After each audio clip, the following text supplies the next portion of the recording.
جمعہ کے دن کی قبولیت کی گھڑی، جمعہ میں ایک ایسی گھڑی ہوتی ہے کہ اس وقت جو دعا مانگی جائے وہ قبول ہوتی ہے. وہ کون سی گھڑی ہوتی ہے، اس کے بارے میں رہنمائی فرمائیں. محمد نسیم یو پی سے. علماء کے مختلف اقوال ہیں اس کے بارے میں کہ وہ کون سی گھڑی ہے. بعض علماء نے کہا 2 خطبوں کے درمیان کا جو وقت ہے اس میں دل میں دعا مانگی جائے. تو راجح قول جو ہماری نظر میں ہے وہ عصر کے بعد کا وقت ہے، لیکن بہرحال اس میں علماء کے اقوال ہیں، تو عصر کے بعد کر لیں تو بہت اچھی بات ہے. رسول اللہ صلی اللہ علیہ وسلم کیا سلام کا جواب دیتے ہیں؟ آپ نے ایک بیان میں فرمایا تھا کہ ہم جب سلام کرتے ہیں تو رسول اللہ صلی اللہ علیہ وسلم سنتے ہیں. اگر ہم پاکستان سے سلام بھیجیں تو کیا آپ صلی اللہ علیہ وسلم اسے سنیں گے اور جواب دیں گے یا نہیں؟ سلیم خان کے پی کے سے. دیکھیں صحیح حدیث ہے کہ آپ صلی اللہ علیہ وسلم نے فرمایا جو دور سے مجھ پہ سلام پڑھتا ہے تو فرشتے اس کا سلام مجھ تک پہنچاتے ہیں.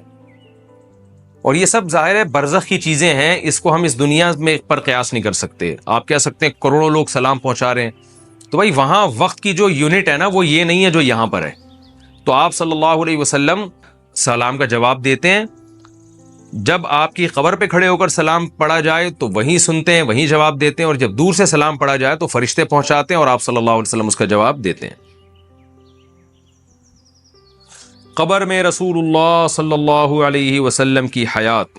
اگر ہم رسول اللہ صلی اللہ علیہ وسلم کے روضہ پر جاتے ہیں اور سلام کرتے ہیں اور رسول اللہ صلی اللہ علیہ وسلم جواب دیتے ہیں، کیا یہ عقیدہ رکھنا شرک میں نہیں آتا؟ کیونکہ سنتا دیکھتا تو اللہ ہی ہے. نبی صلی اللہ علیہ وسلم کو کیسے پتہ چلتا ہے کہ کوئی قبر پر آ گیا ہے اور سلام کر رہا ہے؟ اس کی تفصیلات سے آگاہ فرما دیں. بھائی خود نہیں پتہ چلتا، اللہ بتا دیتے ہیں آپ کو، تو اللہ آپ کو سنوا دیتے ہیں.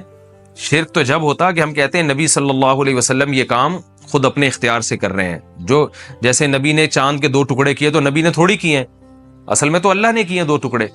تو اللہ قبر میں آپ کو براہ راست سلام سنا بھی دیتا ہے اور اپنے نبی کو بتا بھی دیتا ہے کہ کوئی سلام پیش کر رہا ہے آپ پر. تو اللہ کی قدرت ہے. یہ معجزہ نبی کی قدرت نہیں ہوتی، اللہ کی قدرت ہوتی ہے. اسی طرح کرامت بھی ولی اللہ کی طاقت نہیں ہوتی، اللہ کی طاقت ہوتی ہے. ہاں اختیارات دے دینا کسی کو مستقل طور پر کہ وہ اسباب سے ہٹ کے کام کا اس کو رائٹ مل جائے، اختیارات مل جائیں، ایسا نہیں ہوتا. ہر دفعہ جب بھی کوئی اچھمبے کا کام ہوگا، معجزہ ہوگا، اس میں اللہ کی مرضی سے ہوگا. اللہ تعالیٰ کسی کو اختیارات نہیں دے دیتے کہ اب آپ جیسے حضرت عیسیٰ علیہ السلام جب مردوں کو زندہ کرتے تھے تو مردوں کو زندہ کرنے کی اتھارٹی نہیں دے دی تھی اللہ نے، بلکہ جب بھی حضرت عیسیٰ علیہ السلام قم باذن اللہ کہتے نا کہ مردے کو کہتے کھڑا ہو جا، تو وہ اللہ کے ارادے سے اس وقت کھڑا ہو جاتا تھا.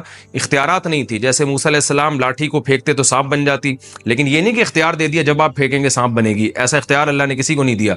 یہی وجہ ہے کہ حضرت موسیٰ علیہ السلام ہر دفعہ وہ لاٹھی پھینکنے سے پہلے اللہ سے پوچھتے تھے اور اللہ بتاتے تھے اور اللہ کے حکم کا انتظار کرتے تھے، کیونکہ اللہ کے ہاتھ میں تھا اس کو سانپ بنانا، حضرت موسیٰ کے ہاتھ میں نہیں تھا.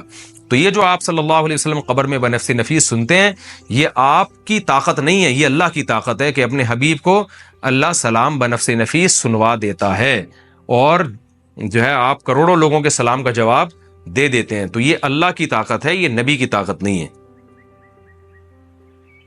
سرکاری خرچے پہ حج ادا ہو جاتا ہے؟ میں ایک ڈاکٹر اور سرکاری نوکری میں ہوں. سرکار ہمیں یہ آپشن دیتی ہے کہ ہم حج ڈیوٹی پر جائیں. اس کا مقصد یہ ہوتا ہے کہ اگر حاجیوں کو کوئی ضرورت پڑے تو ہم ان کی دیکھ بھال کر سکیں. اس میں آنے جانے اور وہاں رہنے کا سارا خرچہ سرکار اٹھاتی ہے. میں نے ابھی تک حج نہیں کیا، اگر میں ایسی ڈیوٹی پر جا کر حج کر لوں تو کیا اس طرح حج ادا ہو جائے گا؟ محمد علی انڈیا سے. جی ہاں جناب، ایک تیر سے 2 شکار ہو جائیں گے.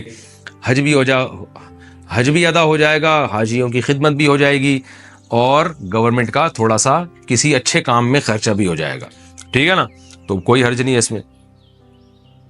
قیامت میں جانوروں کا بھی حساب ہوگا. کیا قیامت والے دن میدان حشر میں ساری مخلوقات اپنا اپنا حساب دیں گی؟ کیا جانوروں کا بھی حساب و کتاب ہوگا یا صرف انسانوں کا ہوگا؟ اصل حساب تو صرف انسانوں کا اور جنات کا ہوگا، جانوروں کا نہیں ہوگا. لیکن اتنا حساب حدیث میں آتا ہے جانور کا ہوگا کہ ایک جانور نے اپنی ہی جنس کے دوسرے جانور پہ اگر ظلم کیا ہوگا، جو کہ ہمارے لحاظ سے ظلم ہے، وہ جانور کے لحاظ سے نہیں ہے. جیسے حدیث میں آتا ہے، مسلم کی حدیث ہے، سینگ والی بکری نے بغیر سینگ والی بکری کو مارا تو اللہ اسے کہیں گے کہ اس کو سینگ لگا کے کہیں گے تو اپنا بدلہ لے لے.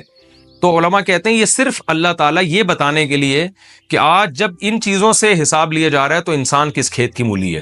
یعنی یہ حساب حقیقی معنوں میں حساب نہیں ہے، کیونکہ سینگ والی بکری نے اگر بغیر سینگ والی بکری کو مارا تو یہ حقیقت میں ظلم نہیں ہے، اس کو اتنا شعور تھوڑی ہے. لیکن صرف اللہ اپنی ایک انصاف کو ظاہر کرنے کے لیے کہ میں آج اپنی ہی جنس کی، اپنی ہی ایک قسم کی جو ہے مخلوق کو اگر کسی نے اپنی طاقت کی بیس پہ ستایا تھا تو میں اس کو بھی کہوں گا کہ تم بھی اس سے اپنا بدلہ لے لو، جو تمہیں تکلیف ہوئی ہے اس کا ازالہ کر لو۔ تو جب یہاں تک ہوگا تو انسان تو اصل ہے ہی حساب و کتاب کے لیے، تو جانوروں کا حساب ہوگا جس کو حساب مجازی معنوں میں کہا گیا، حقیقی حساب نہیں ہے، حقیقی حساب صرف اور صرف انسانوں اور جنات کا ہوگا۔